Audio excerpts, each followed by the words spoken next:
They won't. Our tribes aren't exactly known for getting along, and gathering them all in one place at the same time. That's almost a miracle. But now they've left Gunvelder in its time of need, and they're ashamed. And that's even worse. That's why you have to shame them even more, so that they have no choice but to come here or risk their honor. And if they say they won't come because, then you'll deal with a because, right? After all, you're the king, aren't you? Exactly. There's only one sane course of action, but you do you. I'll be waiting. I'm not going anywhere. As a Gunvelder, I've got nowhere to go anyway.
So, looks like fate itself decided to push you my way.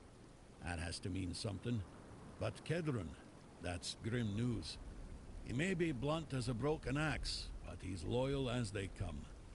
If he sent a non-Rida in his place, then he knew he was dying, and he chose duty over pride. I won't let that go to waste, and neither will you. Truth is, I'd sent him to do the very same task I've just laid before you. Gather the tribes, call the moot. Now you know how important this is. Yes? Who have you managed to convince? An eye for an eye. There's no other way. Does that surprise you? I was the one who honored the old treaties Camelot violated. I was the one who tried to convince One Eye not to throw people into guerrilla warfare, but to organize a proper military campaign instead. But for that, I'd need united tribes. And getting us all to work together on our own turf? That's proven to be exceptionally difficult.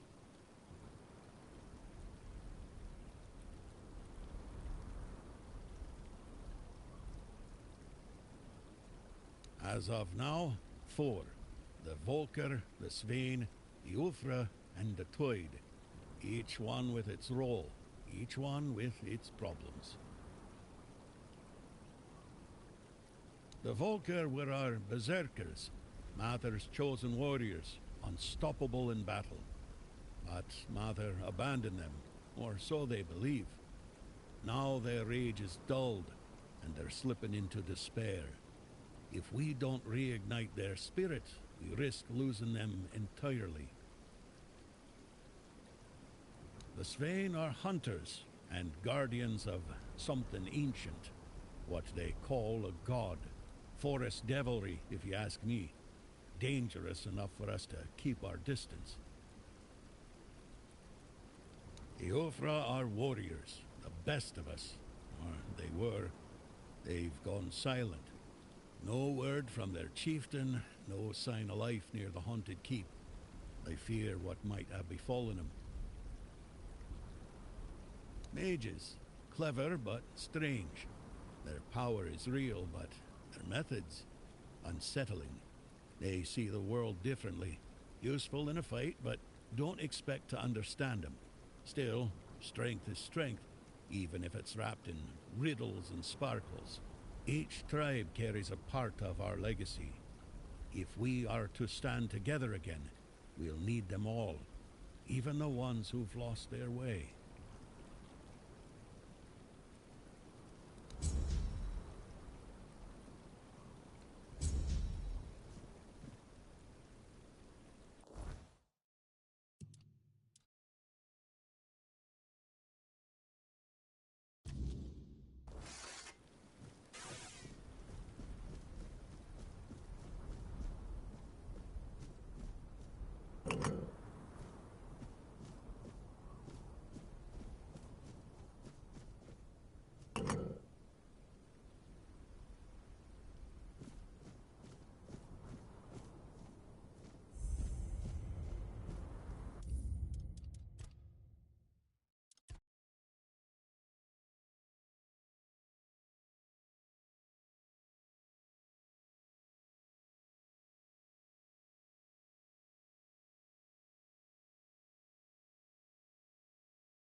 his burden, the man beneath the myth.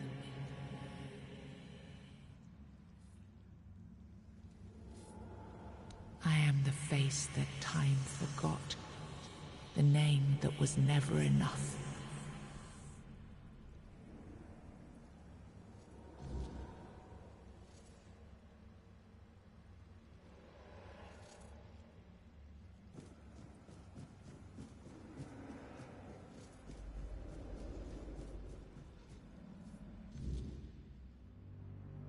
First, you used these people to win yourself a kingdom, and now you herded them here under threat of being stomped to death by giants if they leave or disobey.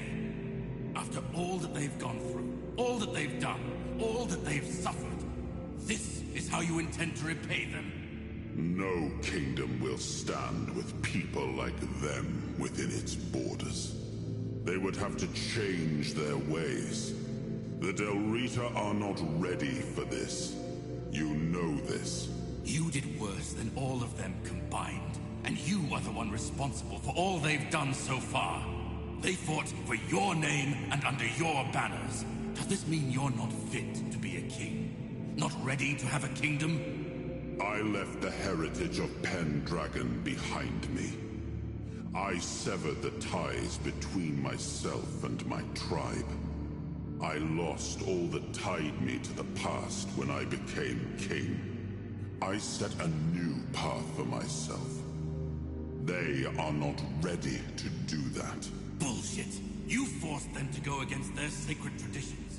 You destroyed their identities. They betrayed their comrades because you ordered them to. They kidnapped the children of the giants because you told them to do it.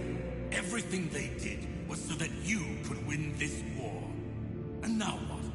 You're going to punish them for being your best, fiercest soldiers, most loyal of your men? This is not... Oh, stop with your excuses already. You broke them, and now you're abandoning them to starve or freeze to death in these damned lands. This kingdom needs to be built on peace, Caradoc. Letting them live among merchants, lords, and ladies in Camelot or Timberwall. How would that go? Exactly as anyone would expect it to go. So we would end up with a civil war. Right after we've won the war that almost annihilated us all. Oh, damn you. I've had enough. I stood by you through everything. Even what you did to me. To Seawall. I let it all slide. I told myself it was for something. For a noble cause. But this is where I draw the line. I renounce my oaths, and I'm walking away. Put a blade in my back if that helps you sleep. I don't care. Not anymore.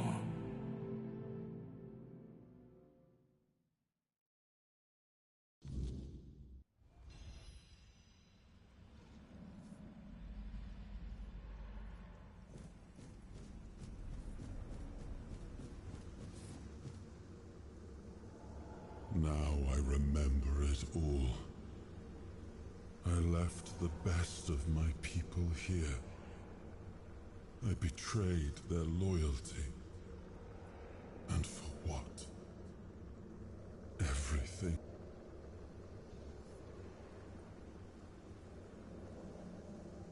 There is no way to save it.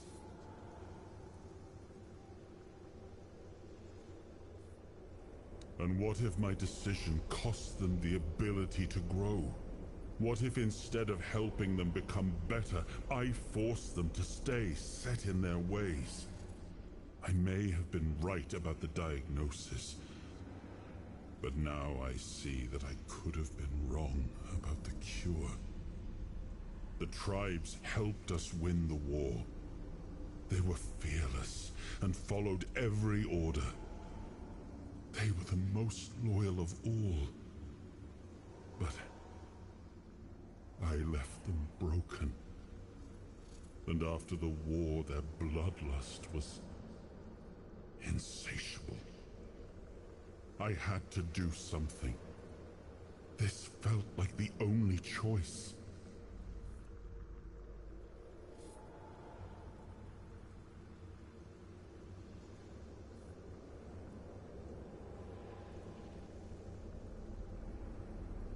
I come from the Pendragon bloodline, a heritage drenched in as much blood as that of the Del Rita.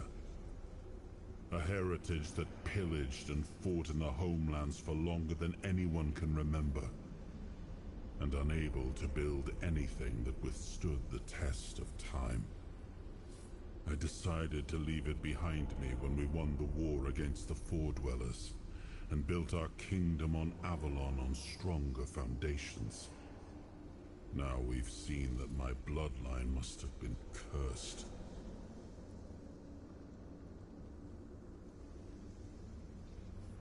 The Giants sided with our enemy. We had to find a way to remove them from the equation. So, under cover of night, the tribes stole their children. I told the Giants their offspring were our hostages, and that we would slaughter them if they refused to bend the knee. One of the most humiliating moments of that whole war, both for me and for the Del Rita. Caradoc had the clearest eyes of any of us. He saw things for what they were, and I think I destroyed that. Destroyed him with all I did. I turned him into this. And now he's only a shadow of the man I once knew. He used to carry hope. Now all he carries is vengeance. There's nothing left. Nothing worth saving. Nothing worth rebuilding. I gave everything I had to this land. My blood, my soul, my name. And the land devoured it all. I betrayed the ones who believed in me. I cut down the men who fought for me. I turned away from my own blood to build something better. And all I built was another ruin. I thought I was forging a future. I was just extending the fall. Do what you want. There's nothing about this land that I recognize anymore. All I've ever done got turned into dust, corrupted against my intentions, destroyed. Why bother?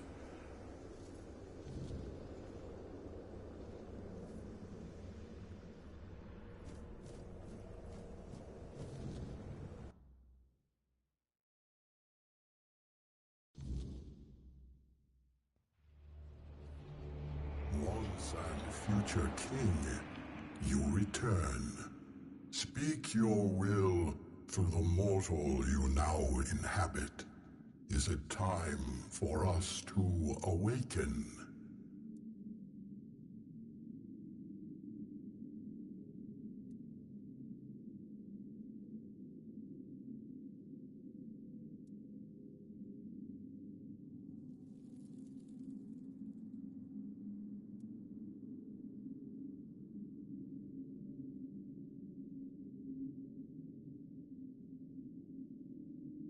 The Del Rita were our eyes through long centuries of subjugation.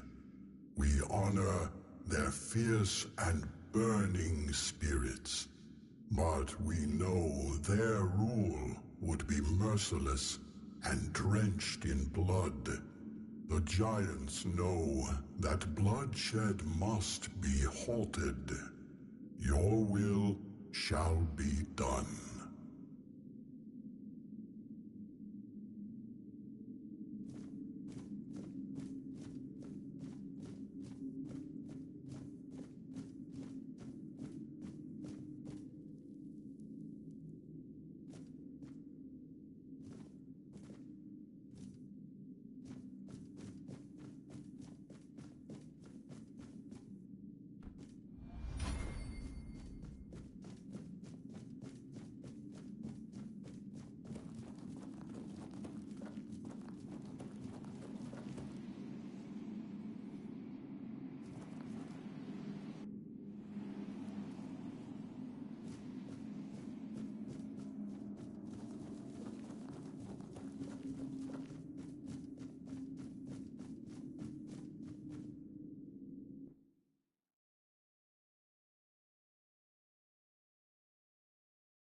The moot will not happen, my king.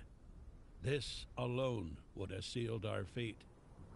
And yet, you were strong enough to walk the king's thread, and you conquered it. What is your will, my king? What decision have you made regarding the giants?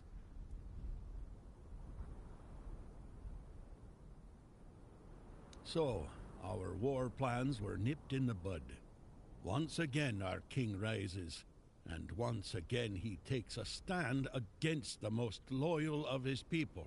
If it wasn't clear before, it is now how little the tribes mean to you, how little they always meant. We will remember that all we can ever expect from you, our king, is betrayal.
So, you finally made it. Took you long enough. I hope you're ready, because this is it. The beginning of the end. Ready to finish your journey, of course. You've come far, but every path ends somewhere. Yours ends here, in the heart of it all. This is the Charred Conclave, a graveyard for druids, burned alive as scapegoats for the Red Death. It's a reminder of what happens when people fear what they don't understand.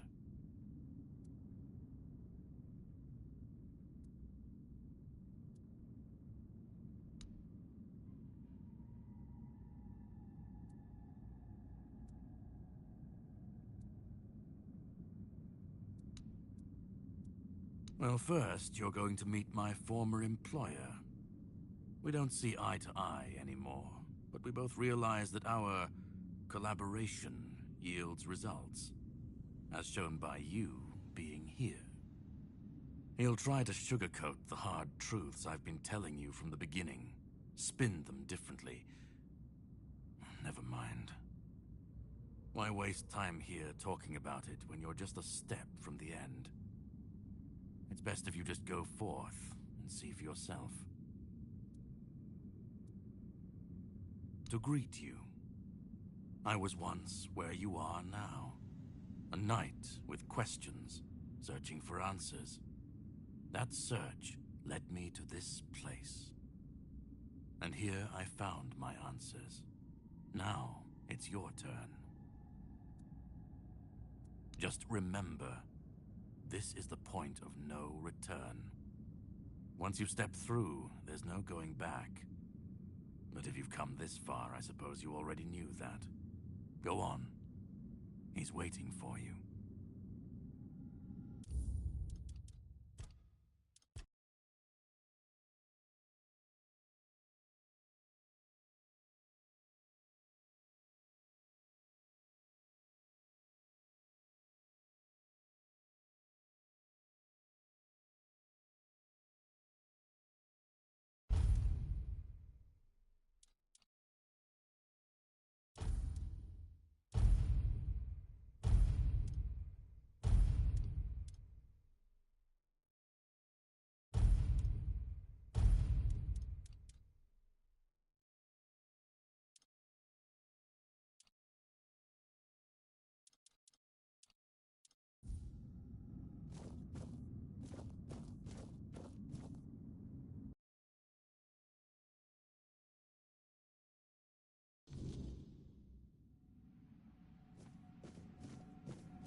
At last we meet. I've heard much about you. Your choices, your determination. Caradoc isn't easily impressed, but he was impressed with you. Few dare to seek the truth buried in Avalon's shadows. Fewer still make it this far. I was the first. Caradoc followed when my brethren burned and the tear opened. And now, here you are. A truly rare and joyful occasion. Oh, forgive my lack of manners. I am Orin, the last apprentice of Merlin, and the last archdruid of Avalon. I've carried the weight of this land's secrets longer than I care to admit. But names mean little. What matters is the task before us. Oh, precisely the opposite of what Caradoc wants. I want you to help me resurrect King Arthur. Properly this time. Ridiculous, I know. But yes, that's what it boils down to. At some point, we stopped seeing eye to eye and chose different paths. Ultimately, though, both our paths led to you. Yes, please let me explain. By the end of his life, Arthur became obsessed with his legacy. He left mementos, artifacts that embodied the virtues he wanted Avalon to preserve. Excalibur, A symbol of loyalty and sacrifice. The crown of Pendragon, a beacon of courage and resilience. The shield of Palamedes, wisdom and independence. But Merlin and the others didn't believe that would be enough. The memory of war and the fragility of peace was still too fresh. So they acted. When the king died, his soul wasn't allowed to move on. It was shattered, bound to those artifacts. A clever solution, but ultimately flawed.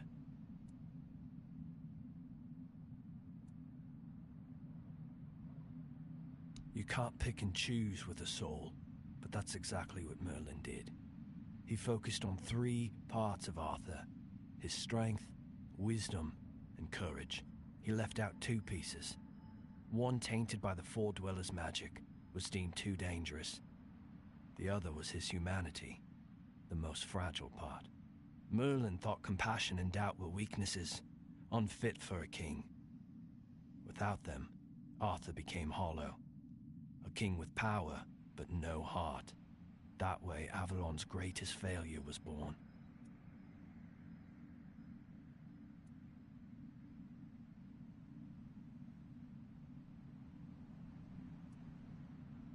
They feared losing what Arthur represented more than losing Arthur himself.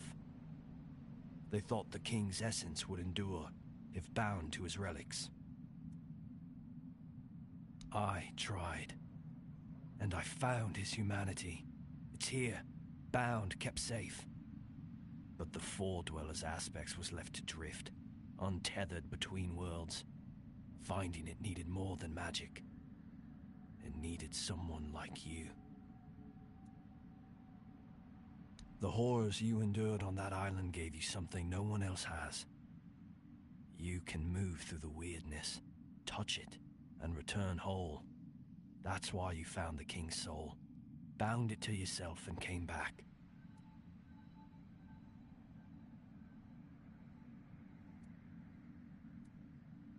You flatter me. No, I couldn't have predicted all of that.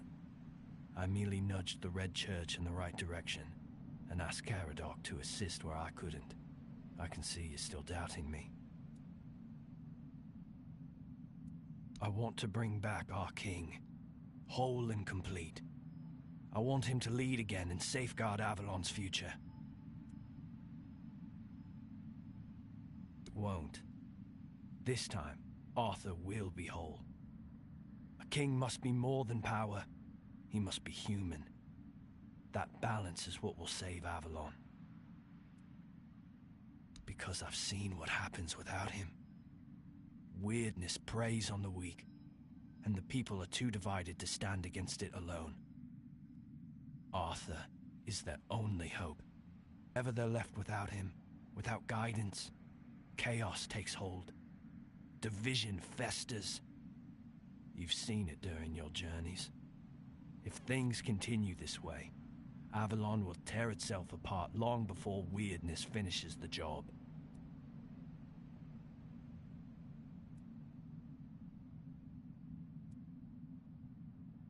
They will follow him. That's what people do. When weirdness comes to their doorstep, they'll beg for a savior. And Arthur will answer the call. Help me bring the king back, whole and complete. That's all I ask of you. Now you need to go further. I made my case. Please keep in mind what I told you. This is the only way for Avalon to survive.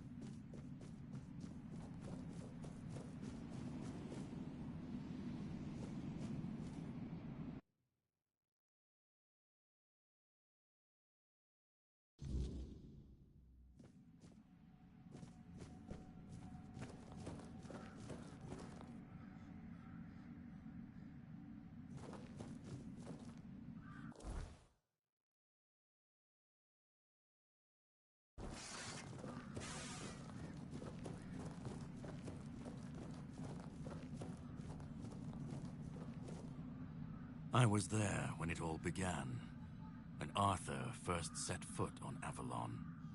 I was a knight in his army. We believed in him, in his dream, in his kingdom. And for a while, it was glorious. Every battle felt like a step closer to peace. Every sacrifice justified by the dream we shared. But then came the cost. The war crimes, the impossible decisions, the massacres, slaughters, and irrational cruelty. We turned from knights into butchers, all because his dream demanded it of us. At first I told myself it was necessary, that it was the price of building something great. But the longer it went on, the harder it was to believe. That's when I realized Arthur wasn't a god, a savior, or a king. He was just another man, no different from the rest of us. And no man should have the power to demand such sacrifices. But do you understand why I want it so much?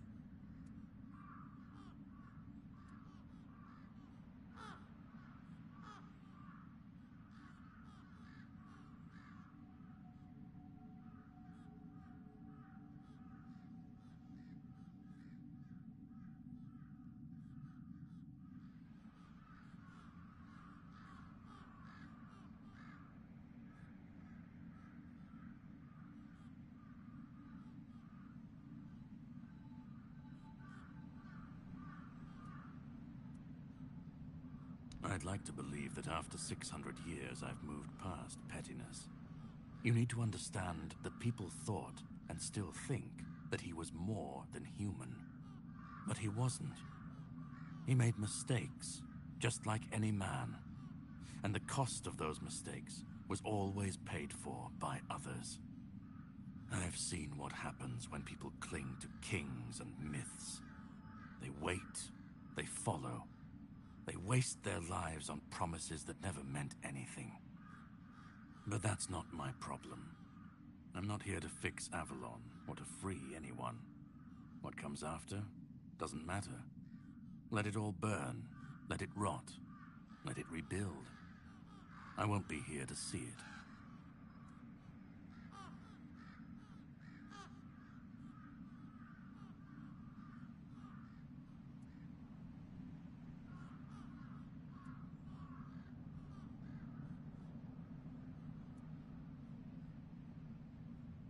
Then let it.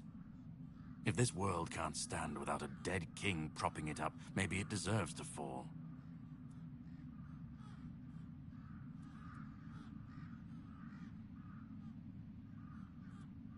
Arthur's the only myth that still holds weight. And when he's gone, the rest will rot with him. A puppet king, another empty throne, none of it will last. Maybe they'll keep pretending for a while. Maybe they won't. Let them stand, let them fall. It's not my concern. If the weirdness takes them, so be it. At least it won't be another king's failure.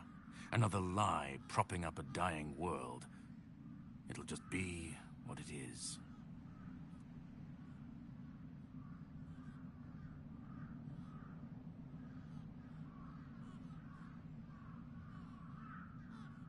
Call it chaos, call it freedom, I don't care. Let them rise, let them fall, let them tear each other apart. I just want to watch it all come down, to see the last lie collapse under its own weight. What comes after? That's for the ones still standing to figure out. I've lived longer than any man should, seen more than anyone should ever bear. And I've waited centuries for this moment. This chance to end it all, to end him.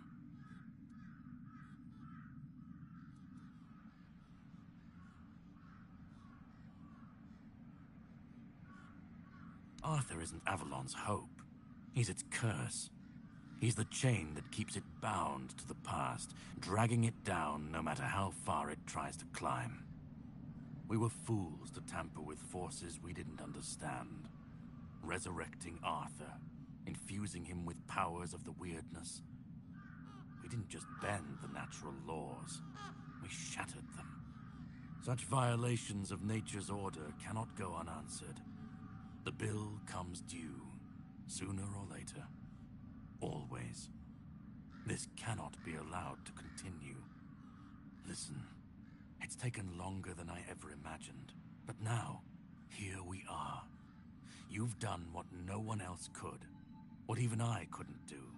You've brought Arthur's soul back together, almost complete, but not quite.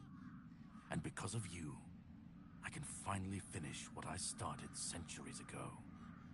So, thank you for bringing us to this moment. You're close now. Just one more step. The last fragment of Arthur's soul is waiting for you. Complete what you came here for. And then, we'll meet again. As allies, or as enemies. That's up to you. Go. Find the last piece, and let's end this. Whatever comes next, I'll be ready.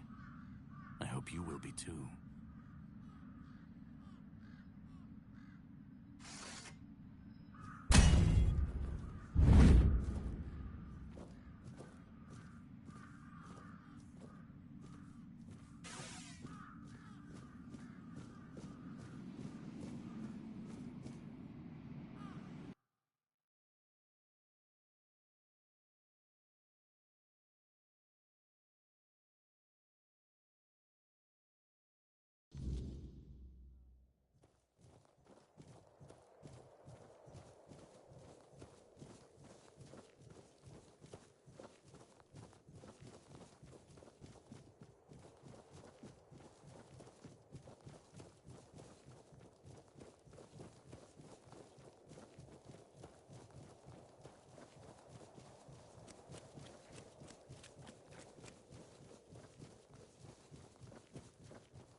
You've come.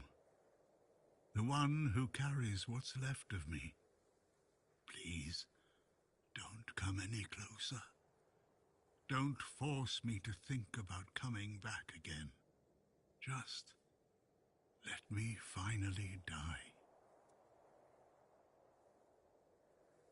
Because I've had enough. Enough of being torn apart and stitched back together. Enough of being used, shaped, and forced to be something I'm not. Do you know what it is like to be a king of nothing? To see the people you swore to protect suffer because of your choices? Or worse, in your name. I've seen towns burnt to the ground, families destroyed. All because someone thought it would serve the greater good. And they called it loyalty. They called it justice. I've been dragged through every dream, every lie they've built around me. And I'm tired. Tired of the weight, of the expectations, of all of it. And most of all, I'm tired of failing.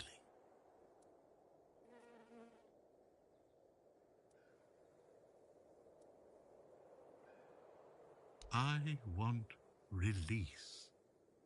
I want to stop being a tool in their endless struggle. Kill me. Destroy the last piece of me and use the energy however you wish. Take it yourself and become the new king. Give it to someone else. I don't care. Just don't let me come back again.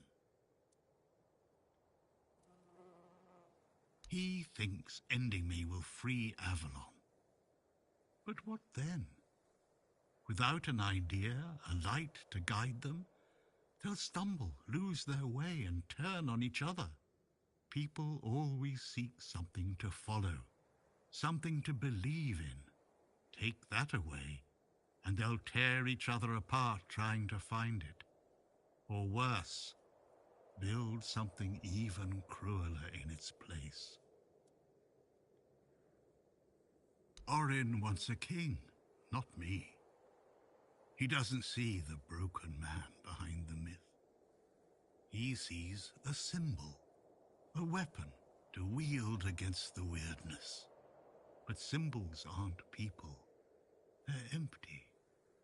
And the more they're used, the more they hollow out the one who carries them. That's all I've ever been to Orin and the Druids. Do you know what it's like to be a weapon? To be forged, sharpened, and thrown at every problem? Let me die. Not as Arthur, not as the king, just as a simple, normal human being.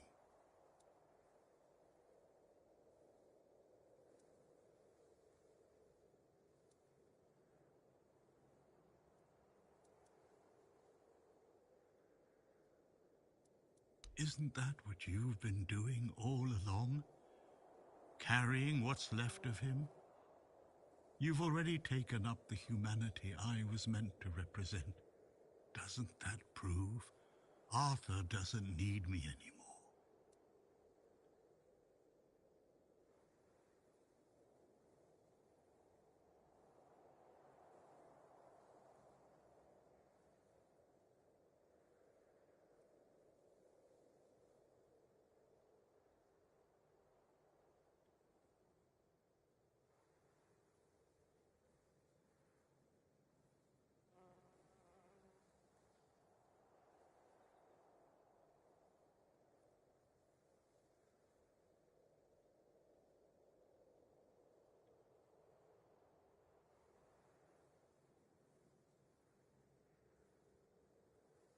I don't care. Do you know how freeing that is, to finally not care what happens next? Whether Orin gets his king or Caradoc gets his ruin? To not feel the burden of all my failures? To not see my memory tarnished, my plans, goals, and ambitions dragged through the mud? To not see the suffering my name causes? No more deaths in my shadow. No more kingdoms built on my bones.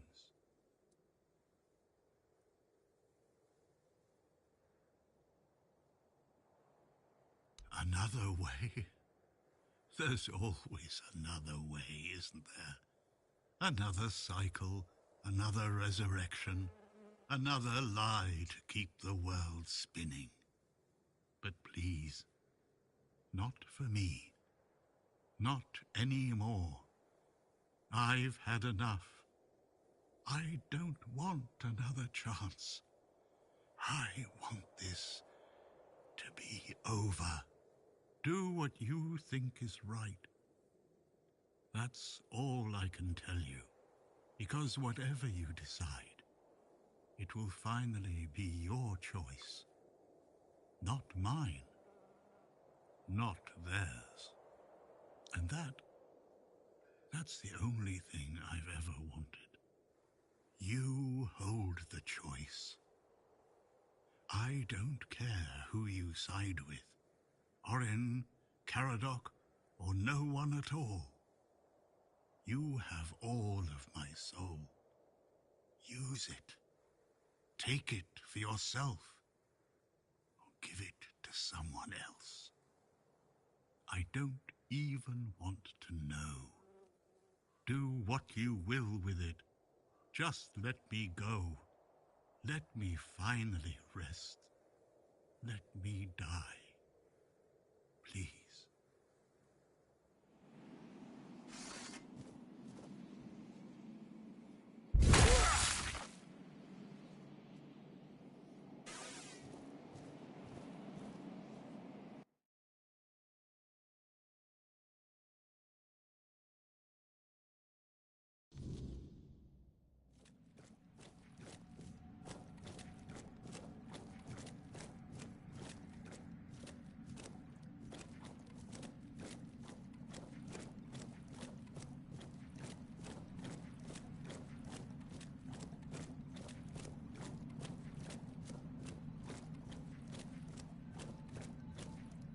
Help me bring the king back, whole and complete. That's all I ask of you. Now you need to go further. I made my case. Please keep in mind what I told you. This is the only way for Avalon to survive.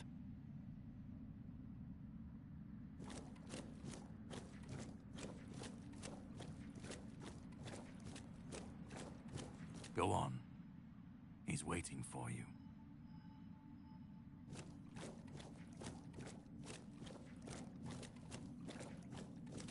Let me go. Let me finally rest.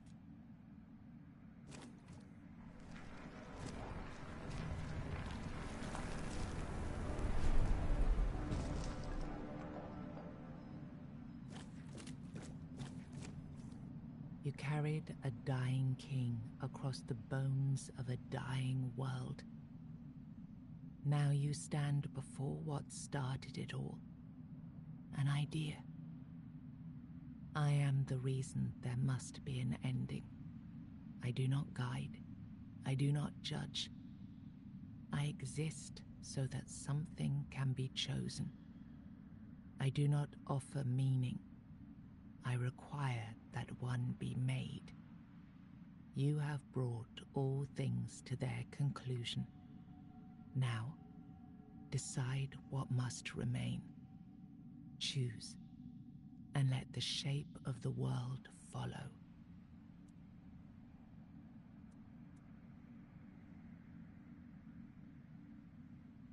You will be seen. You will be followed. You will be blamed. You will vanish into the story you chose to restore. You will break the frame, and what follows will not remember you. You will shape the world to become its witness.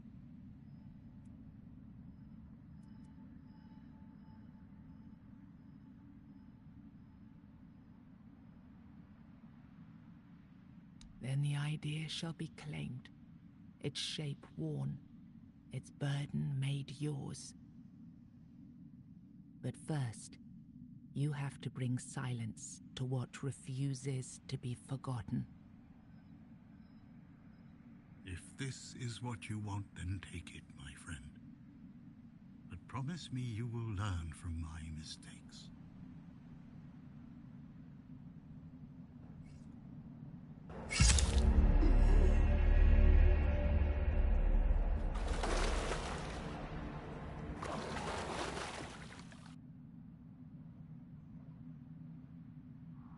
No, I won't let this happen. Not again.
You think any other human could wield this power? I endured 600 years of pain, of suffering, of loneliness.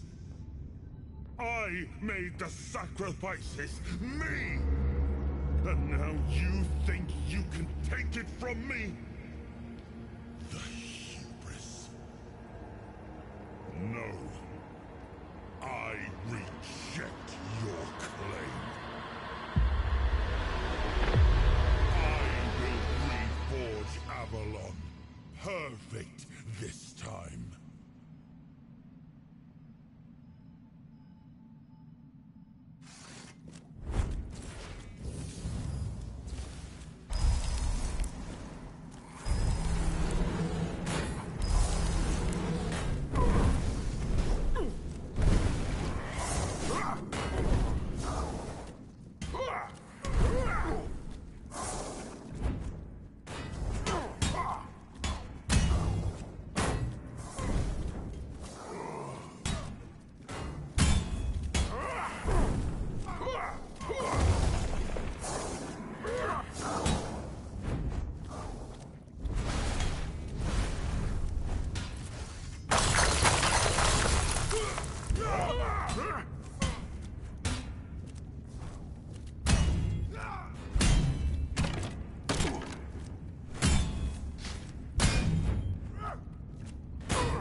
You took Arthur's power for yourself. Whatever drove you, need, ambition, or will alone, the strength of a king was now yours to command. Maybe you weren't ready. Maybe nobody ever is. But you decided to try. It's a heavy thing, trying to do right where others have failed. Still, you stepped forward, carrying the soul and every choice that brought you here. You ruled not as Arthur reborn, but as yourself, flawed, resolute, untested. Avalon changed beneath your hand, and history will decide what that truly meant. The men here stayed in Kuanacht, but Yvain failed to rally the minds and hearts needed for his Grail quest. With no clear leaders and rising tension, both Kuanacht and Camelot grew fragile, drifting toward division, with no one left to hold the line. You awakened the giants and gave their strength to Camelot, ending the Dal Rita rebellion before it could ignite. In time, a new generation rose among the tribes, learning to coexist under Camelot's banner, no longer feared as savages, but respected as part of Avalon's future. Firgas remained captain of the Horns of the South. Under his leadership, the Horns honored their old traditions and returned under Camelot's banner, securing order along the southern frontier.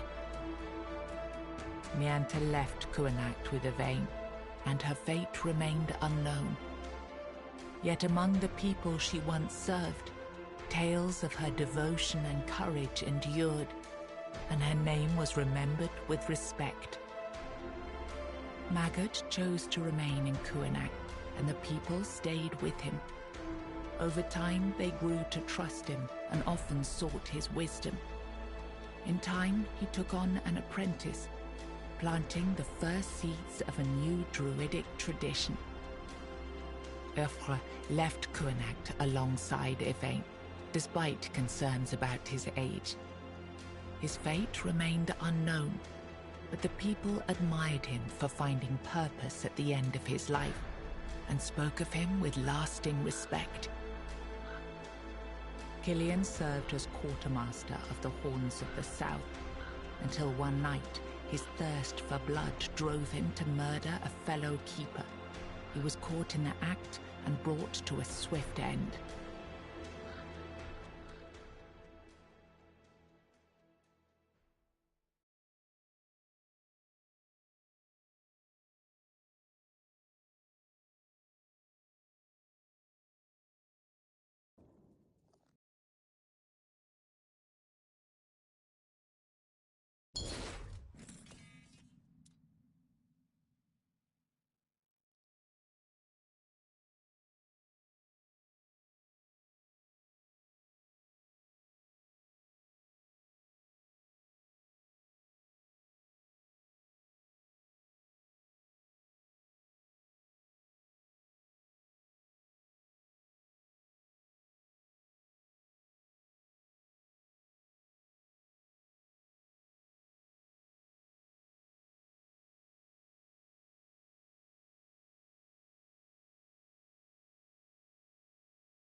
The sea was restless, waves slamming against the hull as you